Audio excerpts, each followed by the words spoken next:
வணக்கம், welcome to Sreedeep's kitchen. இன்னைக்கு நம்ம கிச்சனில் சிக்கன் பிரியாணி 100% ஹோட்டல் ஸ்டைலில் ப்ரெஷர் குக்கர் இல்லாமல் எப்படி பண்ணுறதுன்னு பார்க்கலாம். நான் இங்கே 1/2 kg சிக்கன் எடுத்துருக்கிறேன். இதுக்கு நல்ல மஞ்சள் தூள் உப்பு போட்டு நல்லா கழுவிக்கலாம்.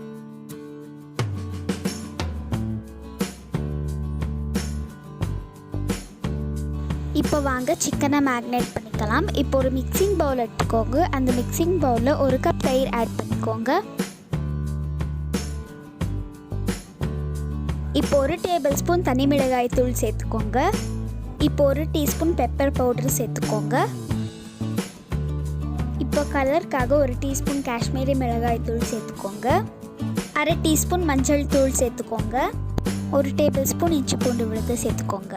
இது எல்லாத்தையும் நல்லா மிக்ஸ் பண்ணிக்கோங்க.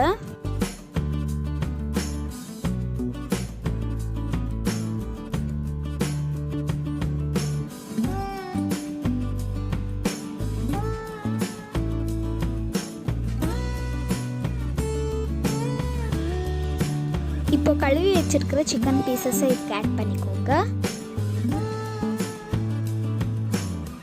இப்போ இந்த மசாலாஸை நல்லா கோட் பண்ணிக்கோங்க.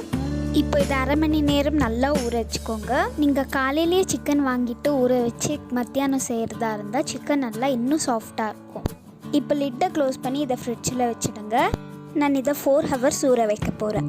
பிரியாணி செய்ய நான் இங்கே 2 பெரிய சைஸ் வெங்காயத்தை நீல வாக்கில் கட் பண்ணி வச்சுருக்கிறேன். 3 மீடியம் சைஸ் தக்காளியை நீல வாக்கில் கட் பண்ணி வச்சுருக்கேன். 1 கப் புதினா இலையை எடுத்து வச்சுருக்கிறேன். இப்போ நான் ஒரு மிக்சர் ஜாரில் இன்னொரு கப் புதினா இலையை சேர்த்துருக்கிறேன். 2 பச்சை மிளகாயை சேர்த்துருக்கிறேன். இப்போ இதுக்கு கொஞ்சமாக தண்ணி ஆட் பண்ணி ஃபைன் பேஸ்ட்டாக அரைச்சி எடுத்துக்கோங்க.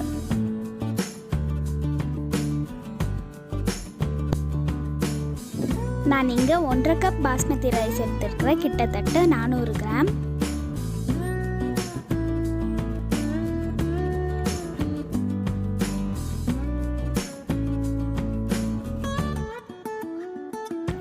இப்போ இதை நல்லா வாஷ் பண்ணி எடுத்துக்கோங்க. நான் பிரியாணி செய்ய ஸ்டார்ட் பண்ணும் போது தான் இதை ஊற வச்சேன். ஸோ இதுக்கு இந்த டைமே போதும்.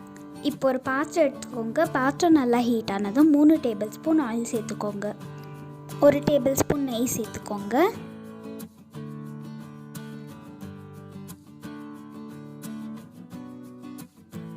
இப்போ 2 சின்ன துண்டு பட்டை, 3 கிராம்பு, 2 ஏலக்காய், 2 பிரிஞ்சி இலை சேர்த்துக்கோங்க.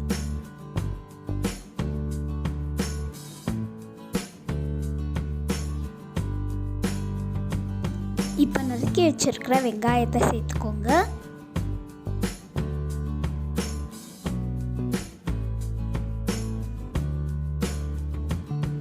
வெங்காயம் நல்லா பொன்னிறமாகிற வரைக்கும் நல்லா வதக்கிக்கலாம்.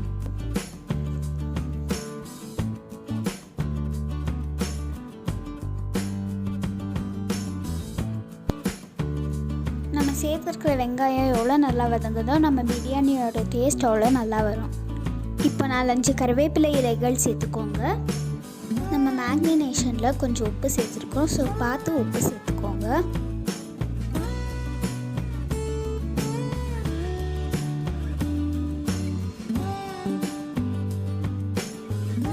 இப்போ நறுக்கி வச்சிருக்கிற தக்காளி ஆட் பண்ணிக்கோங்க. தக்காளி நல்லா ஜூஸி ஆகிற வரைக்கும் நல்லா வதக்கிக்கோங்க. நம்ம தக்காளியும் அவ்வளோதான், எண்ணெயில் எவ்வளோ நல்லா வதங்குதோ அவ்வளோ நல்லா பிரியாணியோட டேஸ்ட் அவ்வளோ சூப்பராக வரும்.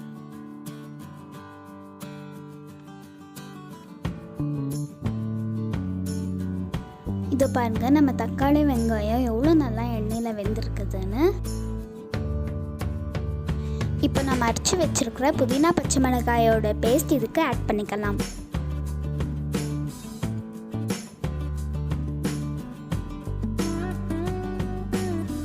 இப்போ 3 டேபிள் ஸ்பூன் இஞ்சி பூண்டு விழுது சேர்த்துக்கோங்க.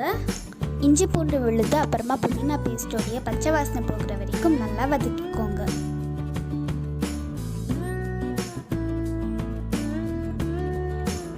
இப்போ பச்சை வாசனை போயிடுச்சு. நம்ம இப்போ மேக்னேட் பண்ணி வச்சிருக்கிற சிக்கனை ஆட் பண்ணிக்கலாம். இப்போ இதை நல்லா மிக்ஸ் பண்ணி விட்டுக்கோங்க.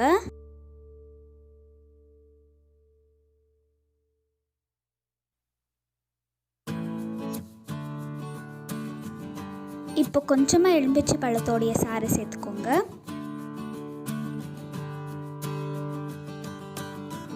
இப்போ தேவையான அளவு உப்பு சேர்த்துக்கோங்க. இப்போ 1 டேபிள் ஸ்பூன் மிளகாய் தூள் சேர்த்துக்கோங்க. நம்ம ஏற்கனவே மேரினேஷன் பண்ணதில் போட்டுட்டோம், ஸோ கொஞ்சம் பார்த்து போட்டுக்கோங்க. காரத்துக்கு ஏற்ப கூட்டவோ குறைக்கவோ சேர்த்துக்கோங்க. இப்போ மூடி போட்டு சிக்கனை மிதமான சூடில் 5 நிமிஷம் வேக வச்சுக்கோங்க. இப்போ பாருங்கள் 6 நிமிஷம் ஆயிடுச்சு. நம்ம சிக்கன் 75% வெந்துருச்சு. 1 கப் பாஸ்மதி ரைஸ்க்கு 2 கப் தண்ணி சேர்த்துக்கணும். நான் இங்கே 1.5 கப் பாஸ்மதி ரைஸ் எடுத்துருக்கிறேன். 3 கப் தண்ணி சேர்க்கணும். நம்ம தயிர் சேர்த்துருக்கோம், அப்புறமா நம்ம தக்காளி சேர்த்துருக்குறோம். அதுலேருந்தே 1.5 கப் தண்ணி வந்திருக்கும். ஸோ நான் 1.5 கப் தண்ணி சேர்த்துருக்கேன். ஸோ 3 கப் தண்ணி ஆகிடுச்சு. நம்ம இப்போ ஊற வச்சுருக்கிற பாஸ்மதி ரைஸ் சேர்த்துக்கலாம். இப்போ அரிசி உடையாமல் கலந்து விட்டுக்கோங்க.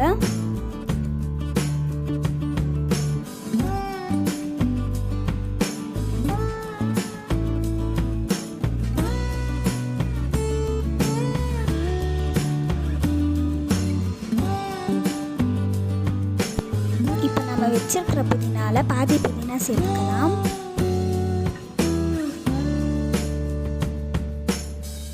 இப்போ இதை மூடி போட்டு 6 நிமிஷம் மிதமான சூடில் வேக வச்சுக்கோங்க.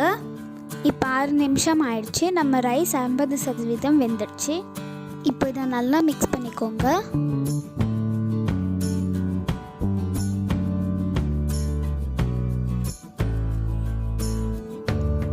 இப்போ லிட்டை க்ளோஸ் பண்ணி மிதமான சூடில் 10 நிமிஷம் வேக வச்சுக்கலாம். இப்போ 10 நிமிஷம் ஆயிடுச்சு. நம்ம பிரியாணி பாருங்கள் எவ்வளோ சூப்பராக வந்திருக்குதுன்னு. இப்போ கடைசியாக நம்ம வச்சுருக்கிற புதினா இலைகளை சேர்த்துக்கோங்க.